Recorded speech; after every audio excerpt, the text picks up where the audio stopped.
अस्सलाम वालेकुम नाज़रीन, आज की वीडियो बड़ी इंटरेस्टिंग है। इसका उन्वान मैंने रखा कि आपको और क्या चाहिए। आपने ये वीडियो देखनी है और आपने सोचना है कि आपको वाकई में ही और क्या चाहिए, और अगर वाकई कोई कमी लगे तो कमेंट करके बताइएगा। नाज़रीन, जेम्स डोमिनिक बॉबी फ्रांसीसी सहाफ़ी था। ये 23 अप्रैल 1952 को पैदा हुआ, तालीम हासिल की, सहाफ़ी बना और मेहनत शुरू कर दी। ये सहाफ़त के मुख्तलिफ दर्जात तय करता हुआ पेरिस के मशहूर फैशन जरीदे एले का चीफ एडिटर बन गया। ये उसके करियर के मेराज थी। वो समझता था कि वो ज़िंदगी में जो कुछ बनना चाहता था वो बन गया है। अब कामयाबी और उसकी मेहनत के दरमियान कोई चीज़ हायल नहीं। वो अपनी बीवी सेलेनी और 2 बच्चों के साथ मुतमिन ज़िंदगी गुजार रहा था। वो हफ्ते में 5 दिन काम करता और 2 दिन बीवी और बच्चों के साथ छुट्टियां गुजारता था। ये लोग जुमा और हफ्ते के दिन कंट्री साइड पर निकल जाते, कैंपिंग करते, खुले खंभों और जंगलों में वायलिन बजाते और झीलों और नहरों के किनारे लेटकर आधी रात के चांद से बातें करते। बॉबी को पानी में घुलते हुए चांद बहुत अच्छे लगते थे। वो झीलों के किनारे बैठकर पानी में कंकर फेंकता और देर तक चांद को लहरों पर करवट बदलते देखता रहता। बॉबी को वीकेंड्स पर रेस्टोरेंट्स में खाना खाना, रक्स गाहों में रक्स करना और पेरिस के गार्डन्स में जॉगिंग करना भी अच्छा लगता था। वो थिएटर और फिल्मों का भी रसिया था। लेकिन फिर एक अजीब वाकया पेश आया। दिसंबर 1995 को उसने कुर्सी उठाने की कोशिश की, लेकिन उसके जिस्म ने उसका साथ छोड़ दिया। वो कोमे में चला गया। उसका जिस्म, उसका दिमाग और उसकी रूह सब गहरी नींद में चले गए। बॉबी को अस्पताल ले जाया गया, लेकिन वो एक सब्जी बन चुका था। उसके फेफड़े ऑक्सीजन जमा कर रहे थे, दिल खून पंप कर रहा था और ये खून जिस्म में भी गर्दिश कर रहा था, लेकिन उसकी हिस्सियात जवाब दे चुकी थी। वो नींद के गहरे कुएं में डूब चुका था। बॉबी वेंटिलेटर पर था। उसे ट्यूब के जरिए खुराक दी जाती थी। डॉक्टर्स उसे जगाने की कोशिश भी कर रहे थे। 20 दिन बाद उसकी आंख खुल गई। ये जाग गया, लेकिन ये लॉक इन सिंड्रोम का शिकार हो चुका था। ये फालिज की एक ऐसी किस्म है जिसमें मरीज के दिमाग के अलावा तमाम जिस्म मफलूज हो जाता है। बॉबी का सारा जिस्म मफलूज हो चुका था। ये जिस्म के किसी अज़्व को ना तो हरकत दे सकता था, ना बोल सकता था, ना खा सकता था और ना ही छू सकता था। ये माजूरी की इंतहाई खौफनाक किस्म थी। लेकिन फिर अल्लाह ताला की करनी कुछ ऐसी हुई कि बॉबी के सुनने की हिस्स वापस आ गई। अब वो सुन सकता था और चंद दिन बाद उसकी बाईं आंख की बिनाई और पलकों की हरकत भी वापस आ गई। अब बॉबी की जिस्मानी सूरत हाल कुछ यूँ थी कि वो गिरदोपेश की आवाज़ें सुन सकता था, बाईं आंख से देख सकता था और पलक झपक कर अपनी पसंद या नापसंद का इजहार कर सकता था। बॉबी की ज़िंदगी अब एक पलक पर खड़ी थी। इसने बाकी ज़िंदगी अब एक पलक के ज़रिए गुजारनी थी। और आप सोच सकते हैं कि ये दुनिया का किस कदर मुश्किल काम है। लेकिन दूसरी तरफ बॉबी एक किताब लिखना चाहता था जो रहती दुनिया तक उसका नाम कायम रखे। लेकिन मजदूरी के बाद इसकी ख्वाहिश की तकमील मुमकिन नहीं थी। ताहम बॉबी की हिम्मत कायम थी, लिहाजा उसने पलक के जरिए किताब लिखने का फैसला किया।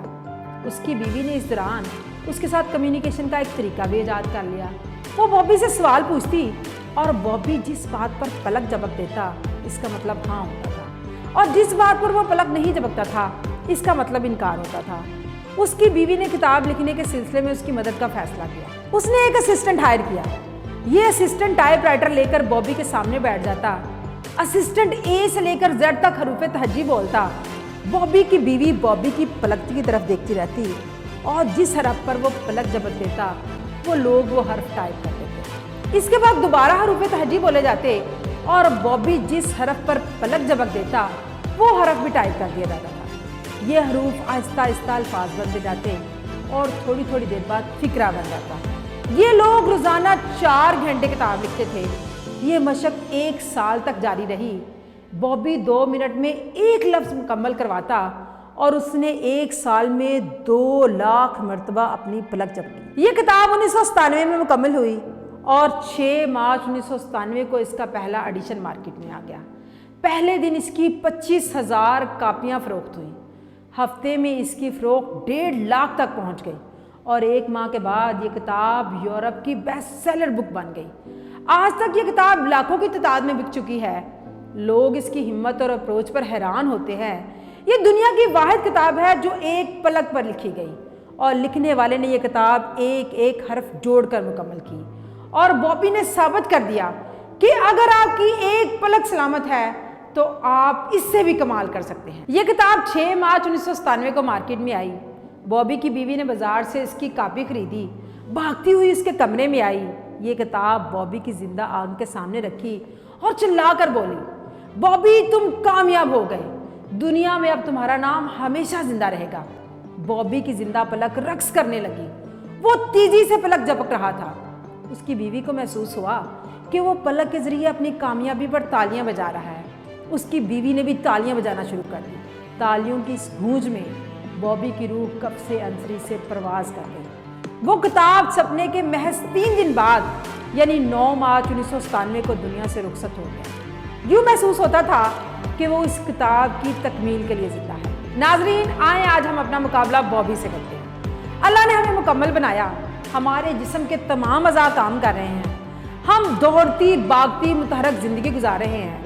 हम जहाँ जाना चाहते हैं उठकर जूते पहनते हैं और निकल खड़े होते हैं। हम पानी से लेकर सेब तक और आम से लेकर आलू तक दुनिया की हर चीज़ चख सकते हैं और हम अपने जिस्म के एक एक टिश्यू से ज़िंदगी की हरारत भी महसूस कर सकते हैं। हम बारिश की बूंदें गिन सकते हैं और अपने दाएं बाएं सूरज की निकली हुई शुआएं महसूस कर सकते हैं। हमारी ज़िंदगी के तमाम चाँद भी मौजूद हैं और हमारी ज़िंदगी के सारे जायके और सारी खुशबुएं भी जिंदा हैं।